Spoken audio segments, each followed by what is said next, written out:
This is the tuning to Patience by Guns N' Roses. They're tuned about half step down. So go ahead and tune to my guitar now, and then we'll move on to the chords. Here's my low E.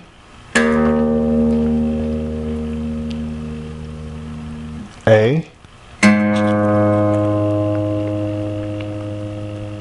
D.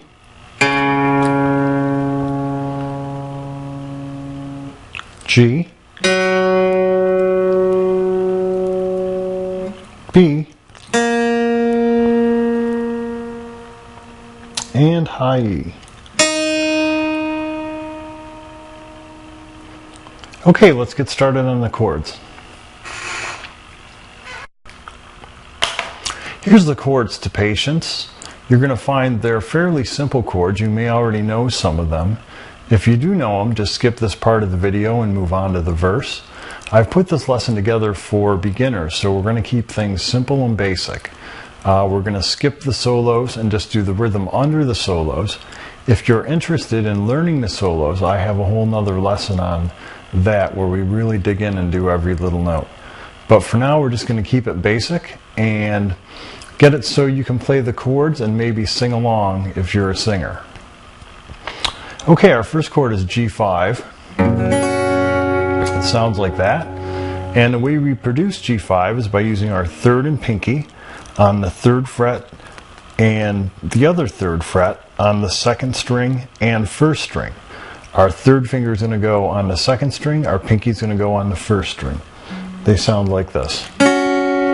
Next, we're going to bring our first finger over to the second fret on the fifth string and our second finger to the third fret on the sixth string, and we're going to strum the whole guitar. Should sound just like that. Next, we're going to move along to the D. We make a D by using our first finger on the second fret on the third string, our second finger on the second fret on the first string, and then we're going to squeeze our third finger on the second string in between those fingers on the third fret. It's going to sound like this.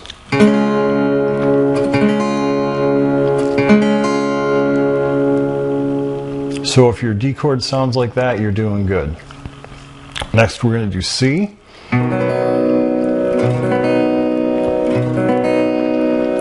We produce C by using our first finger on the first fret of the second string, our second finger on the second fret of the fourth string, and third finger on the third fret of the fifth string. And we're going to strum this one from the fifth string down. Should sound like that. Next we have A,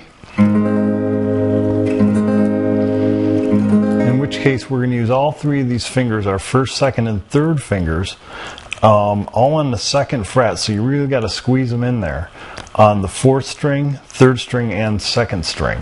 And we're also going to pluck the open fifth string to give it a little more depth. And last we have the E. To make the E, we're going to use our first finger on the first fret of the third string, and then our second and third fingers are going to work as a unit to press down the fifth string and fourth strings on the second fret.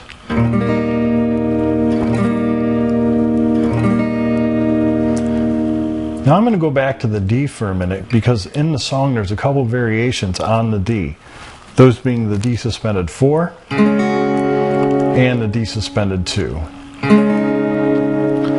Now the way we create those chords is we merely add our pinky on to the third fret. We're going to scoot it under the third finger, and that's going to be on the first string.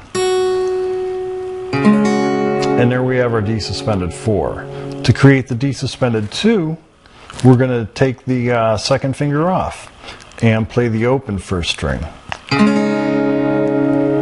And a lot of times in the song you'll hear things that go something like this.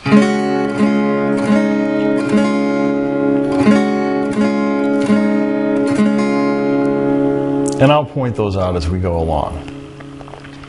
So there's the chords we need to know. To help you remember those chords, you can always find a chord chart. Rock Guitar Power has a great open chord video and also chord charts available. So check out that if you want to have it in writing and help you remember the chords. Let's move on to the intro to the song.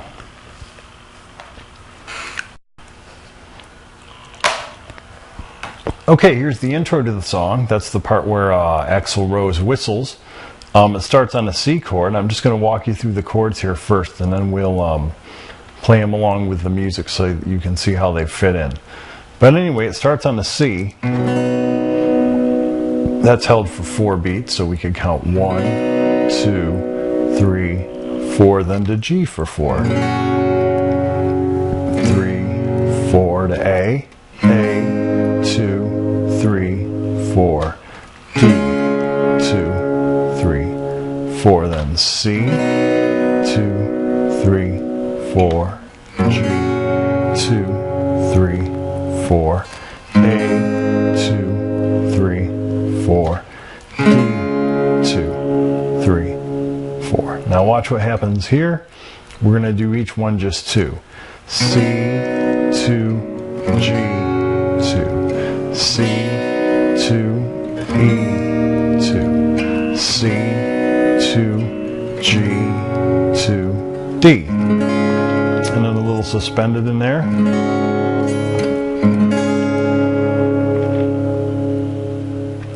A little bit of a stretch here for beginners, so if you can't reach it, don't worry about it. You could actually just hold the D. Maybe do a suspended and resolve it back to D. So I'm going to go over those chords once without the counting, and maybe you can grab some pencil and some paper and write down the sequence to help you remember it. I know it's kind of a long sequence of chords, that's why I suggest you do that.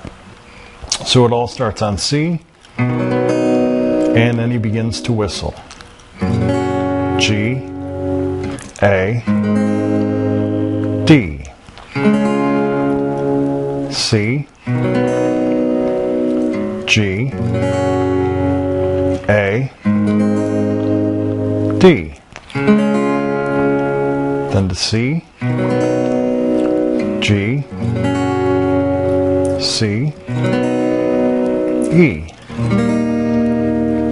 C,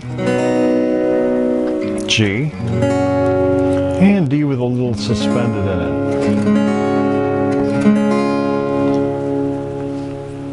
So now I'm going to go along and play it with the music so you can watch my fingers as the music plays and get a really good idea of what's going on. So there we have it, the intro to the song. Let's move along to the verse. Alright, the verse is quite a bit simpler than the intro. For the verse, we're just going to go C, G, A, D. And we're going to do that twice. C, G, A, D. And each one is held for 4 beats, about this fast.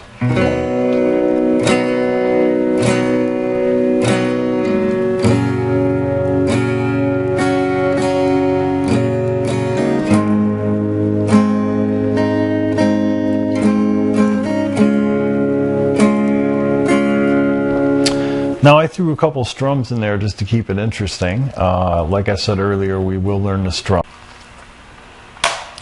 Okay, the chorus to the song has a rather simple chord progression that repeats itself twice.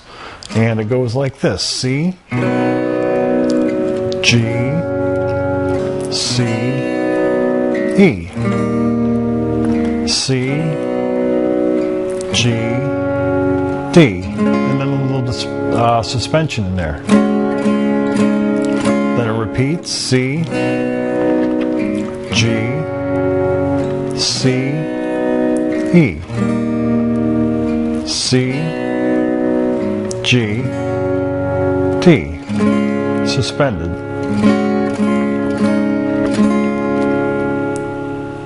So there we go.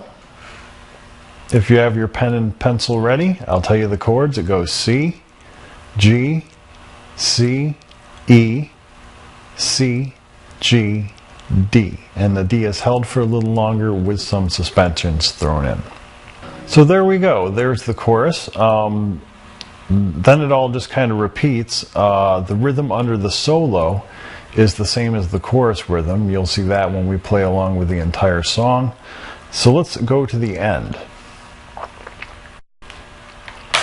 Okay, the end of the song is going to go from D to G5 about this quickly with a strum that sounds similar to this, over and over, until they reach the point where they stop playing. And it's a little while, probably almost a minute or so. So we got DG repeated over and over. Need I say more? Okay, the strums to Patience are largely improvised, meaning they just kind of make them up as they go along. Each one's a little different, but I've come and tried to put together a common denominator of all the strums, something that sounds good, that's similar as it goes along. And it looks something like this.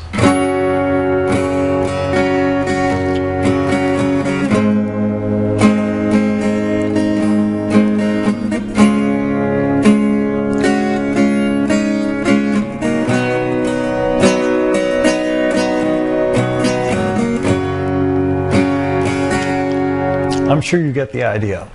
So basically what I'm doing here is going down, down, down, up, down, down, down, down, up, down, down, down, up, down, down, up, down, down, down, up, down, down, up, down, down, down, up, down, down, up. Now rather than break it down into all the little down, up, down, up, down, ups that I was saying as I played along there, this strum is a lot more easily what I call felt, in that if you can hear the rhythm in your brain and your ears, you can have that rhythm translate through your nerves to your hand and then to the instrument and easily played. The important thing to keep in mind here is to keep your right hand moving very steadily and choose to pick the notes that you want to sustain during strums that happen to be in that part of the rhythm, and skip over the notes that you don't want to play when your hand seems to be moving in a direction over the strings, but you don't necessarily want to hear anything, so you don't hit the strings at that point. I'll give you a real slow example of what I mean here. When I do a down, down, down, up, you see how I miss the strings at certain points. Down, miss them, down, miss them, down, up. I want to hit them, miss, up, down, up, down, up. So there's points where I miss the strings in order to keep my steady flow of my right hand going. And as you change the chords, I'll get my left hand in the picture here. Most always, the chord changes are on down strums. Watch closely. Down strum, change chord, down strum, change chord. So in this song, the down strums and the chord changes always coordinate. It's not like that in all songs, but in this particular song, that works, and that works great, especially if you're a beginner. So there's the strum. Let's put it all together now.